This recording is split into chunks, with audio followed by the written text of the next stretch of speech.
Judul buku: Memanggil Ingatan Cerita Panji.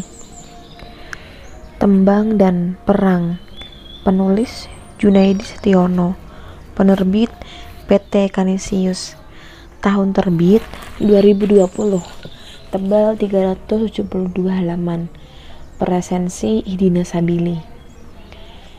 Cerita Panji mengingatkan kita pada masa kecil, masa ketika dongeng pengantar tidur selalu dinanti-nanti, masa ketika kisah-kisah Nusantara terngiang di kepala anak-anak belia, masa ketika tokoh pahlawan menjadi idola remaja, cermin meraih mimpi dan kata kunci cita-cita. Sadarkah kita bahwa kisah-kisah itu sedikit banyak mewarnai hidup kita? Pesannya menyusup ke alam bawah sadar kita. Meski memang tak semuanya, bahkan cenderung yang terkesan remeh dan tidak begitu mulia, tapi begitulah cerita rakyat, dekat dan hangat, ada rasa mencintai tanah air tersisip di dalamnya. Ketika hanya Indonesia yang memiliki kisah tersebut, cerita rakyat tak melulu heroik dan mengharukan, tak selalu beramanat dan menginspirasi, tapi dekat dengan darah nadi hingga dapat kita imajinasikan. Membaca Tembang dan Perang membawa kita kepada masa kerajaan-kerajaan Nusantara, khususnya di Jawa. Sejarah kejayaan Kerajaan Kadiri menjadi latar sejarah diramu dengan begitu halus dan berwibawa dalam novel berisi 372 halaman ini. Cerita sejarah yang biasanya memberi kesan panjang dan membosankan, di sini dibawakan dengan menyenangkan, sehingga tetap bisa dikatakan ringan. Nilai-nilai sosial yang diusung di masa kerajaan syarat dalam keterkaitan antar tokohnya. Meski lahir sebagai sebuah karya fiksi, novel ini menjadi sebuah karya yang sastra yang tak boleh dipandang sebelah mata. Kisah-kisah begitu alami, konflik pun dipermainkan ala adanya. Nilai religi pun tak ketinggalan dicantumkan meski bukan menjadi inti cerita.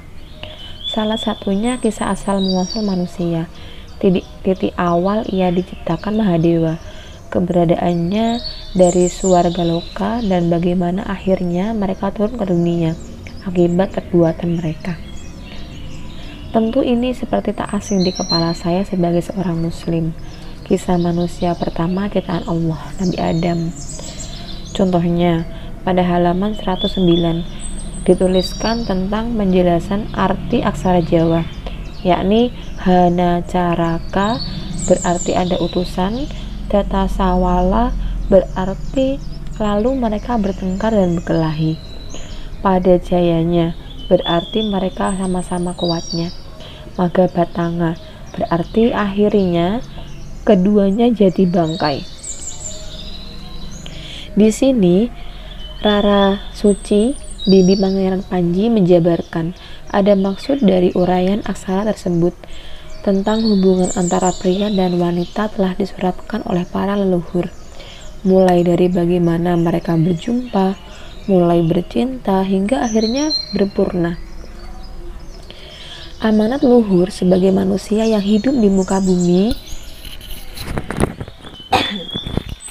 juga dituliskan dalam tembang yang disenandungkan Tendas, yang pada akhirnya lebih masyhur dikenal Kebo Tendas, seorang prajurit kerajaan Jenggala yang mulanya membuat gambang dan mahir menembang.